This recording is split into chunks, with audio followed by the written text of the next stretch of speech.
Hey guys, welcome to India online form YouTube channel. Guys, आज की इस video में हम बात करने वाले हैं मध्य प्रदेश प्रोफेशनल एग्जामिनेशन बोर्ड यानी कि एमपीपीईबी आबकारी सिपाही ऑनलाइन फॉर्म 2022 की अपडेट के बारे में।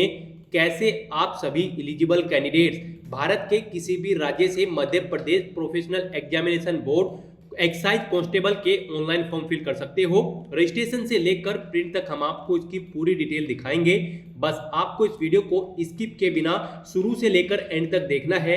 उसके बाद वीडियो पसंद आए तो इसे लाइक और शेयर कर दें। चैनल पर नए हो तो इसे सब्सक्राइब कर लें। तो गाइज, बिना कोई वक्त गंवाए चलिए शुरू करते हैं।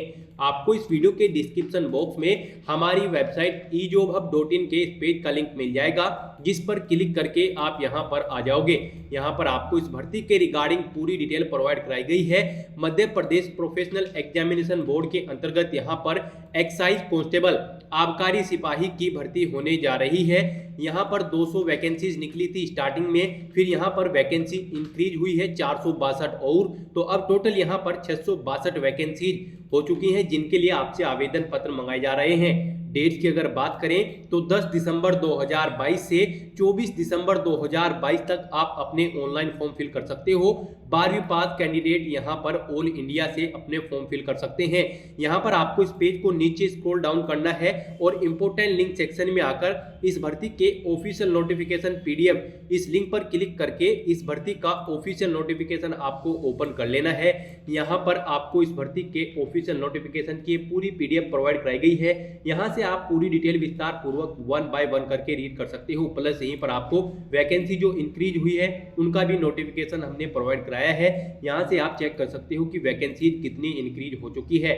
और उसके बाद यहां पर आपको हमारी वेबसाइट पर ही अप्लाई ऑनलाइन का ये लिंक प्रोवाइड कराया गया है। जैसे ही आप इस लिंक पर क्लिक करोगे तो आपके सामने यहां पर Madhya Pradesh professional examination board का ये ऑनलाइन पोर्टल खुल जाएगा। यहां पर आपको एक्साइज कांस्टेबल कार्यपालिका direct and backlog post for excise department MP recruitment test 2000, इसके सामने यहाँ पर ग्रीन कलर के अप्लाई बटन पर क्लिक कर देना है। फिर आपके सामने यहाँ पर कुछ इस तरह से इंटरफेस खुल जाएगा। यहाँ पर आपको इस चेकबॉक्स को ओके करना है और फिर कंटिन्यू बटन पर क्लिक करना है। नेक्स्ट आपके सामने यहाँ पर कुछ इस तरह से इंटरफेस खुल जाएगा।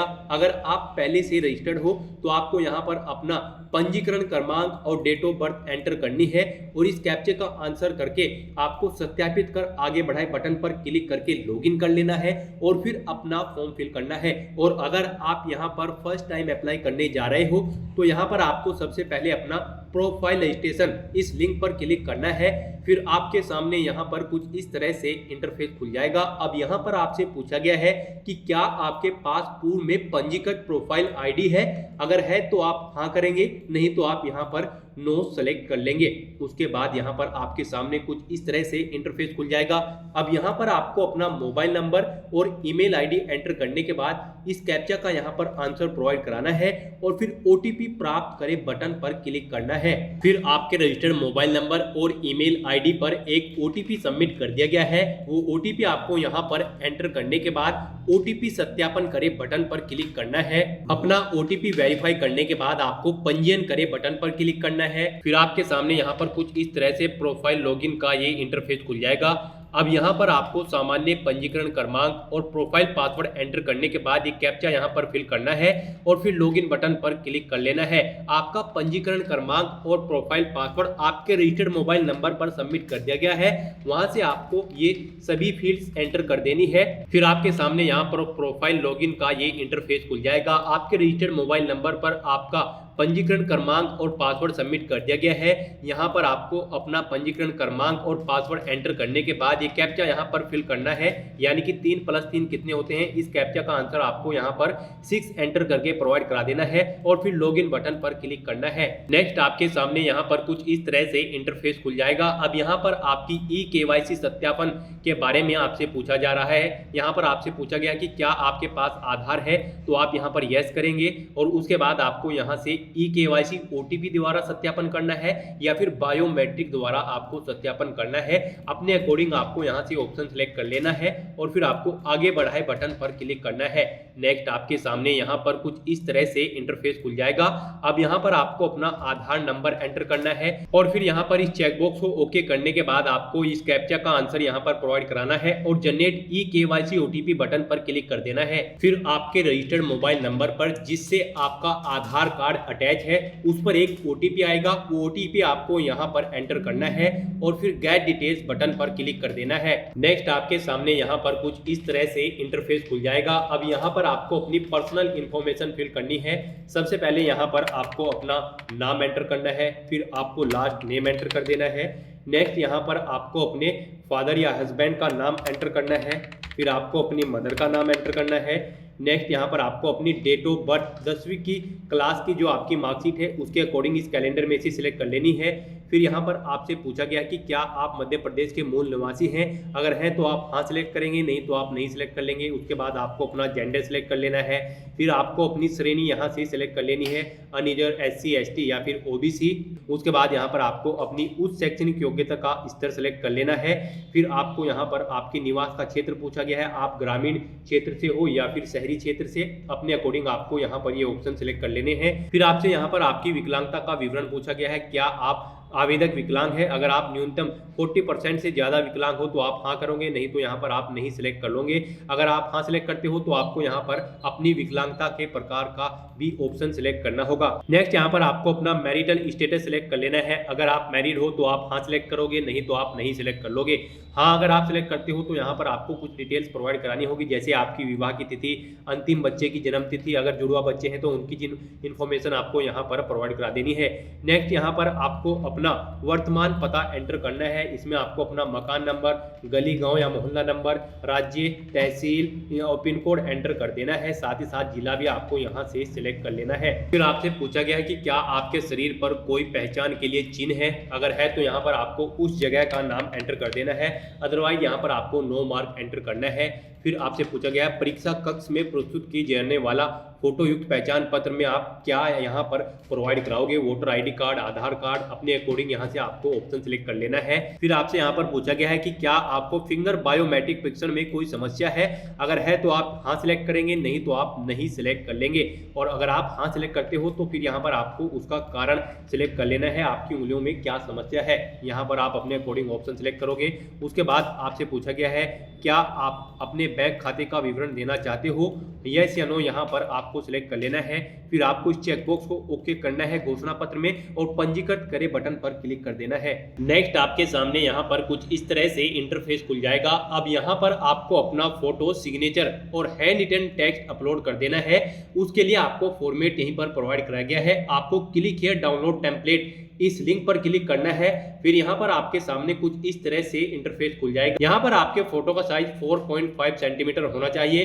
हस्ताक्षर के लिए भी आपको यहाँ पर ये बॉक्स प्रोवाइड कराया गया है, इसमें आपको अपने हस्ताक्षर करने हैं और यहाँ पर स्वघोषणा, सेल्फ डिक्लेरेशन यानी कि हैंड रिटन टेक्स्ट आपको इस बॉक्स में राइट कर देना है। और फिर उसके बाद यहाँ पर आप इसका सैंपल भी चेक कर सकते हो। व्यू सैंपल इमेज इस लिंक पर क्लिक करने के बाद आप अपने इन डॉक्यूमेंट्स का पूरा सैंपल यहाँ से चेक कर सकते हो। ऐसे यहाँ पर आपको अपना फोटो अपलोड करना है और अपने हस्ताक्षर करने हैं और यहाँ पर इस बॉक्स में आपको अपना सेल्फ डिक्लेरेशन टेक्स्ट एंटर कर देना है। और उसके बाद यहाँ पर आपको इस चूज फाइल बटन पर क्लिक करके इसको फाइल को अपलोड कर देना है और फिर व्यू इमेजेस बटन पर क्लिक करने के बाद आप अपने इस इमेज को चेक कर सकते हो। गाइस यहाँ पर आपका फोटो, सिग्नेचर और हैंड रिटन टेक्स्ट एक ही फाइल में आपको ऐसे सेटअप कर देना है और फिर यहाँ पर इस मुझे अपना फोटो उचित स्थान पर सही और स्पष्ट दिखाई दे रहा है इस चेकबॉक्स को और हस्ताक्षर के सामने भी इस चेकबॉक्स को और यहाँ पर हस्तलिखित टेक्स्ट के सामने इस चेकबॉक्स को ओके करना है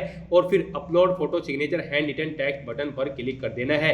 नेक्स्ट यहाँ पर आपको अपनी जन्म तिथि प्रमाण पत्र और अनुसूचित जाति और अनुसूचित जनजाति या फिर अन्य पिछड़ा वर्ग का प्रमाण पत्र भी चूज फाइल बटन पर क्लिक करके फाइल को सिलेक्ट कर लेना है और फिर अपलोड बटन पर क्लिक करके अपना ये डॉक्यूमेंट्स भी अपलोड कर देने हैं। तो इस तरह से यहाँ पर अपने फोटो, सिग्नेचर और ये हैंड रिटन इमेज अपलोड करने के बाद आपको अपनी कास्ट सर्टिफिकेट और यहाँ पर अपनी जन्म सर्टिफिकेट यानी कि बर्थ सर्टिफिकेट अपलोड करने के बाद सबमिट डिटेल बटन पर क्लिक करना है। नेक्स्ट आपके सामने यहाँ पर कुछ इस तरह से इंटरफेस खुल जाएगा और फिर उसके बाद आपको यहाँ पर नीचे स्क्रॉल डाउन करने के बाद प्रिंट प्रोफाइल रिसिप्ट बटन पर क्लिक करके अपनी प्रोफाइल की एक रिसिप्ट प्रिंट ले लेनी है फ्यूचर रेफरेंस के लिए। तो इस तरह से यहाँ पर आपकी प्रोफाइल का सक्सेसफुली रजिस्ट्रेशन हो चुका है।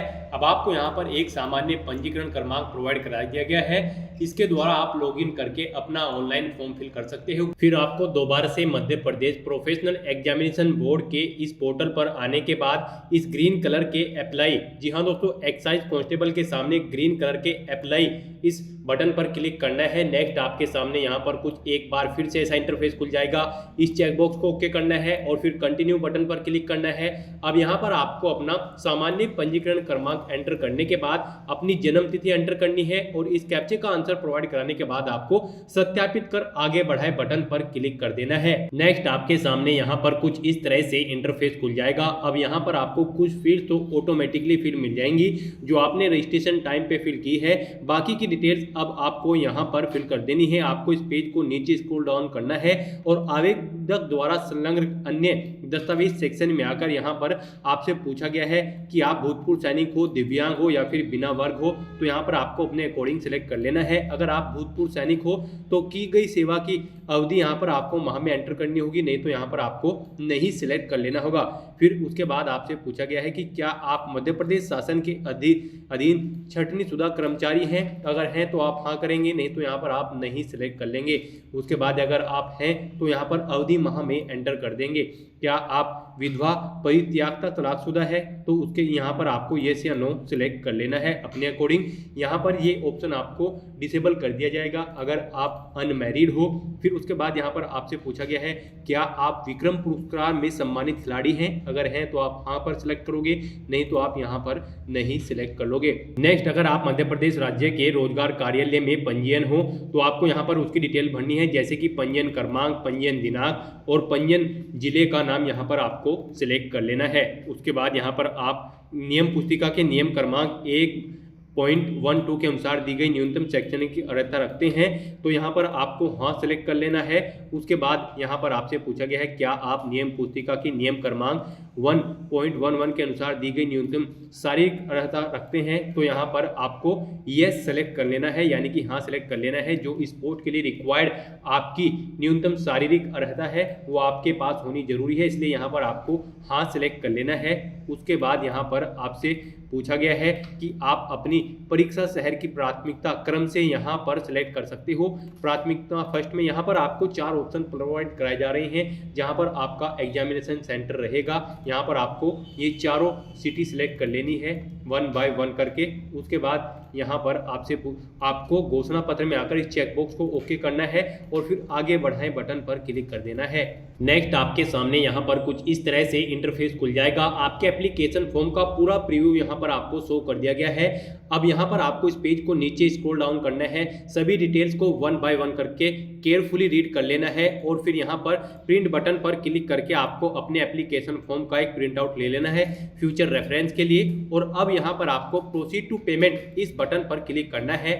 फिर आपके सामने यहाँ पर पेमेंट गेटवे का ऑप्शन खुल जाएगा। यहाँ पर आप अपनी एप्लीकेशन फीस का amount net banking, debit card, credit card, IMPS, UPI या फिर वॉलेट के थ्रू जमा करा सकते हो। हम यहाँ पर आपको सजेस्ट करेंगे कि आप डेबिट कार्ड या क्रेडिट कार्ड सेलेक्ट कर लें। उसके बाद यहाँ पर आपको अपना बैंक सेलेक्ट कर लेना है या फिर पेटीएम। नेक्स्ट आपके सामने यहाँ पर कुछ इस तरह से इंटरफेस खुल जाएगा। अब यहाँ पर आपको अपना कार्ड नंबर, उसका एक्सपायरी मंथ, ईयर एंटर करना है और फिर CVV नंबर यहाँ पर एंटर करने के बाद कार्ड होल्डर का नाम एंटर करना है और फिर पे नाउ बटन पर क्लिक करके आपको अपने एप्लीकेशन फीस का अमाउंट पे कर देना है। यहाँ से सक्सेसफुली पेमेंट करने के बाद आपका Madhya Pradesh excise constable online form 2022 successfully complete हो जाएगा।